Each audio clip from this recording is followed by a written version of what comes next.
நடிகர் சத்யராஜ் சமீபத்தில் நிறைய பேட்டிகள் கொடுத்துருக்காரு. அந்த பேட்டியில் சூப்பர் ஸ்டார் ரஜினிகாந்த் அவர்களை பற்றியும் நிறைய விஷயங்கள் பேசிகிட்டு இருக்காரு. அதுலேயும் குறிப்பாக கூலி படத்தில் நடிக்கும்போது நடந்த சம்பவங்கள் பற்றியும் நிறைய விஷயங்கள் ஷேர் பண்ணிகிட்ருக்காரு. அதில் தலைவரை பற்றி அவர் என்ன சொல்கிறாரு அப்படின்னா, கூலி ஷூட்டிங்கில் ரஜினிகாந்த் சாரை பார்க்கும்போது மிஸ்டர் பாரத் படத்தில் பார்த்தபோது எப்படி வேகமாக இருப்பாரோ அதே மாதிரி தான் இப்போவும் இருக்கார்.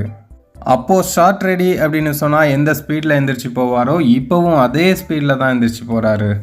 அவருக்கு அது அப்படியே பழகிருச்சு. ஆன் ஸ்க்ரீனில் எப்படியோ அப்படி தான் ஆஃப் ஸ்க்ரீன்லேயும் இருக்கார். அதாவது ஒரு மனுஷன் ஸ்டைலாக நடிக்கிறத நம்ம பார்க்கலாம், ஆனால் ஸ்டைலாகவே இருக்கிற ஆள் அப்படின்னா அது ரஜினி சார் மட்டும்தான் அப்படின்னு சத்யராஜ் பேசியிருக்காரு. தலைவர் அப்படின்னு சொன்னாலே விமர்சனம் பண்ணக்கூடிய ஒரு ஆள் இப்போது தலைவரை பற்றி இந்த அளவுக்கு பாசிட்டிவாக பேசுகிறார் அப்படின்னா அது மிகப்பெரிய ஆச்சரியம்தான். காலம் எவ்வளோ வேகமாக சுற்றுது அப்படின்னு பாருங்களேன்.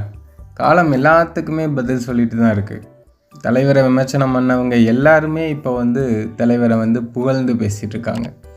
அதுக்கு சமீபத்தில் நிறைய எடுத்துக்காட்டுகள் சொல்லலாம். சீமான் கூட இப்போது தலைவரை சந்தித்து பேசிட்டு நிறைய விஷயங்கள் சொல்லிகிட்ருக்காரு. தலைவரை விமர்சனம் பண்ணவங்க எல்லாருக்குமே காலம் மிகச்சரியான ஒரு பதிலடியை கொடுத்துட்டு தான் இருக்குது. தலைவரோட ரசிகர்கள் அனைவருக்கும் அன்பு வணக்கம். நம்ம சேனலோட வளர்ச்சிக்கு நீங்கள் உதவணும் அப்படின்னு நினச்சிங்கன்னா ஸ்க்ரீனில் தெரிகிற கூகுள் பே, ஃபோன்பே நம்பருக்கு உங்களால் முடிஞ்ச உதவிகளை பண்ணலாம். நீங்கள் பெருசாக தான் உதவி பண்ணணும் அப்படிங்கிற அவசியம் இல்லை. நீங்கள் கொடுக்குறது ஒரு 10 ரூபாயாக இருந்தாலும் நம்ம சேனலோட வளர்ச்சிக்கு அது மிகப்பெரிய உதவியாக தான் இருக்கும். நீங்கள் இதுவரையும் கொடுத்த ஆதரவுக்கும் இனிமேல் கொடுக்க போகும் ஆதரவுக்கும் நான் தலைவணங்கி நன்றி சொல்லிக்கிறேன்.